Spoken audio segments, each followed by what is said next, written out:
Video evidence of us burning our van down. Sweet, sweet. Jeez,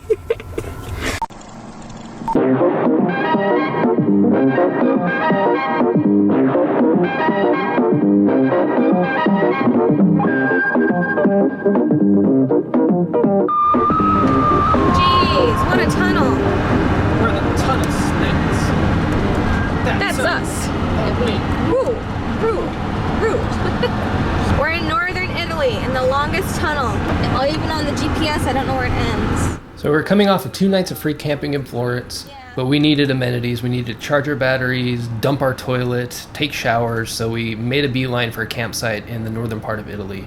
And we were really shocked at how quickly the weather started getting much colder. We're already encountering snow and we're nowhere near the Alps. So that's fun. Yeah. Yeah. Services. Still not used to how narrow the roads are out here. It's crazy. When we were coming in, the road narrowed for really no reason whatsoever. You know, it's like they have tons of room to build a road that could easily accommodate 2 vehicles and they choose not to. So I don't know, must be a European thing. But it's flat, well paved, much easier to drive on than the shit we were doing yesterday, or the day before. Kind of interesting too, Lynn and I were having a conversation about, you know, how, okay, we free camped for the last 2 nights in a parking lot.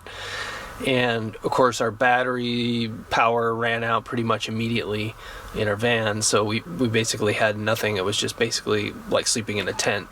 I mean, we had a bathroom, which is awesome, and she actually was able to cook. I turned on the engine, and that was enough to give us the power that we needed to cook, and it did charge up the reserve battery a little bit. But then we were talking about, you know, how we felt like such wusses because we were like, fuck, we need internet, we need power, we need to do all this stuff because we have to work, we have to contact all these people on social media, and these other people we're trying to get in contact with, you know, to kind of keep the pot stirring with all of our media contacts and whatnot. And we talked about how a lot of the people that we've encountered during our travels have done really amazing things with next to no conveniences. I remember in particular when we were in Thailand eating at this small restaurant or cafe in Hua Hin. It was owned by this British guy, and we were just talking about traveling, and he told us this whole story about how he did this convoy through the Himalayas on this truck, his big truck or something, and he was gone for like, I don't know, 2 months or something, you know, just off in the nether doing this really crazy hard trip through Nepal and then down into India. And I was just completely blown away. I'm like, you know, he did that back in the 60s, and I'm just like, dude, that's insane, because, you know, we travel around, we have Airbnb, we have Skyscanner, Fixed Bus, GPS, all this stuff. And so that to me is just like unbelievable. The guy was blazing trails as far as I'm concerned. But then I thought about it, you know, it's like he was just operating with what he had. That was kind of how things were done back then. You know, the backpacker trail or the travel routes that we're used to didn't really exist in the same way they do today. So it was a completely different experience, and he had to function in a different way with what he had. That's how that world was set up.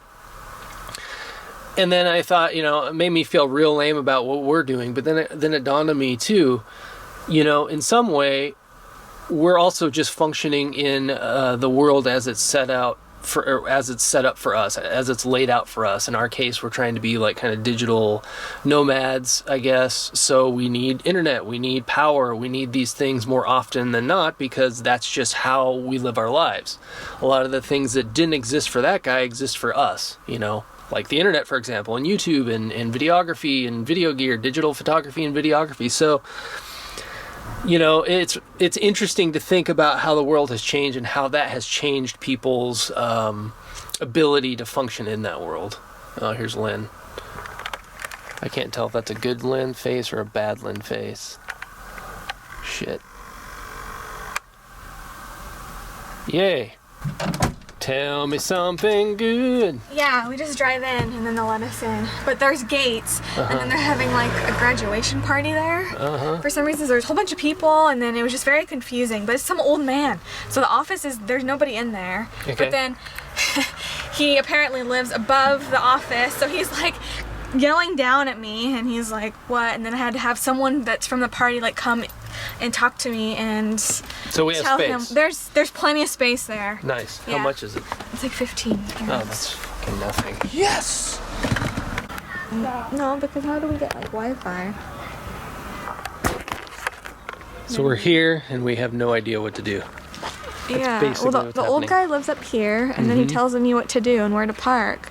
But then he's not down he at the popped office. his head out of that window, pointed this direction, so he parked. Do I pay him? I kind of need. What do I do? And that door is locked. Yeah, we need a space, right? Yeah, And then I would think so. They turn on the power and do all the stuff. I don't know how this works. Yeah, you have plugs, so you plug in. And then but- they have Wi-Fi. So okay, I need the Wi-Fi password. Is he gonna come down or what's the deal?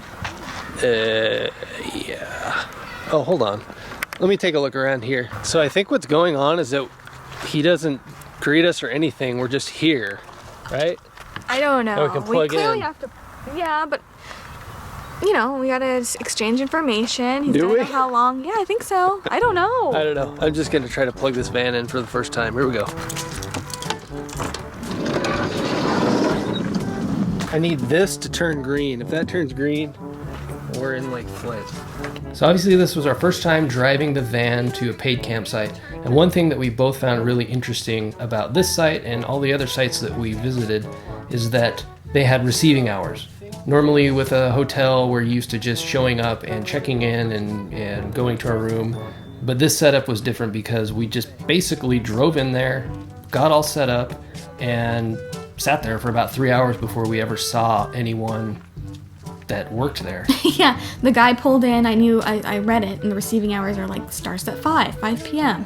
So we just hung out until he was ready to take our money, basically. Yeah, exactly. It's kind of give weird. us Wi-Fi. It's kind of weird. Yeah, we sat there with our van. It was all plugged in. We had the heater on. It was great, but we still didn't have any access to Wi-Fi or anything like that. We just sat there for a few hours. But that was a pattern that repeated itself at every other campsite we visited. So it was a learning experience.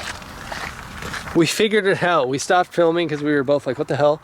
So yeah, we plugged this guy into our van, and then we couldn't figure out that goes into there. I've never seen anything like that Me neither. before. And then we just plug in And the directly to spool this guy. Goes into the extender. Yeah. The extender goes into there. Yep. We did it! And we have 230. Oh my god, we haven't had power. Let's plug everything in. Yay! Yay! 230. Still didn't pay. Doesn't pay. I don't think that guy cares. We don't know what's gonna happen there. Hey, I need internet though. So, but we're gonna charge up our stuff. There's bathrooms. We can dump our toilet. They don't show you that side in van life. It's very curated on Instagram. Be like, let me see you dump your shit. Yeah. How close are you to your spouse or your significant other? Do you want to dump their shit? Because that's what you do. Well, yeah.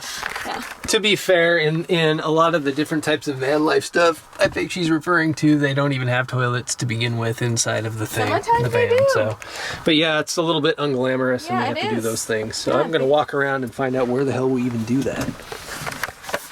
All right, this is the first time I've not felt entirely stressed out being in this van. What do you think? Yeah, this is not, I feel good. I feel nice. Yeah. Yeah, no, I do too. This is awesome. I'm digging this. We got a view of a field in front of us. Are you gonna do your ritual? What's that? Making dinner, Oh yeah, we're gonna make dinner. aka she's gonna make dinner and I'm gonna film it. Yes, this is how we do. Everything has to have a place, or none of this works. Yes. I think this place is about the size of the apartment that we stayed at when we were in Hong Kong for 8 days. Maybe even a little bit bigger. I think bigger. Honestly, it might be a little bit bigger, honestly. So I found this. It looked kind of good because I haven't had potatoes in a long time. It's like mashed potatoes that I just put on the stovetop. But I'm thinking of like something hearty. It is freezing outside. So something warm and hearty and carby, starchy, probably is the best for us. Yeah. Speaking of, we have a heating system. The thermostat's right down there. You can kind of see the green light. The heating ducts, there's one right there, spits out hot air. And there's one right here. The heater actually does work really, really well, and in fact, it almost works too well when it really gets going. Honestly though, I'm not sure how far our tank of propane is gonna take us. We've been in the van for 5 nights already, and we heat the van every night. We cook pretty much every night. I'm a little bit worried because honestly I don't know how to swap it out. I've read some things online and it seems a little bit complicated, mainly due to the fact that it's hard to find the particular tank that we're using. But yeah, it warms this whole place. So if you have a steady supply of fuel, this is actually very cozy at night. Now I know that it may look a bit unfair that I'm sitting here just chilling while Lynn is making dinner, but we have a deal. The deal is that I drive places and I empty the chemical toilet and she cooks food and navigates. Well, that's the agreement. I offered to empty the toilet. Offered to empty the toilet, and Noah says no because he's like, you handle the food. I don't want your contaminants around the food. So, okay. Yeah, that's true. Fair. Not only that, if I didn't handle the chemical toilet, that means that I would have to cook, and I can't decide what sounds more appealing, a chemical toilet or the food that I would produce if I were in a kitchen. So there's that. Wow, look at this. Dinner. Grilled cheese sandwiches and potatoes. Need that starch. Stay warm. Yummy. Thank you, Lenny. You're welcome. Oh, dinner by candlelight.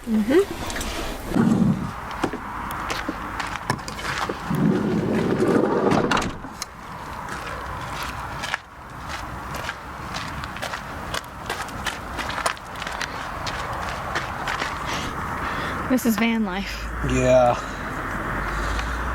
it is. Hopefully this works. It's probably a better way to do it. So if I had to describe van life for us, it would be a series of high highs and really low lows. And this was the first low for us. This is our old nemesis, the heater. This is the first time. Yeah, first but not last time.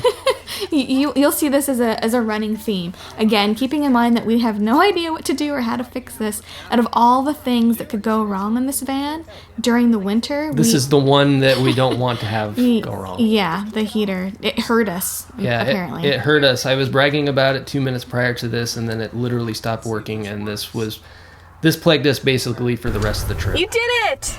Yay! You van lifed it. You hacked it, Noni. You figured it out. Yeah. That's awesome. Very accomplished. I don't know about that.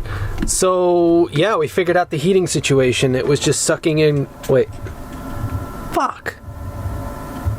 It's doing it again. Damn it.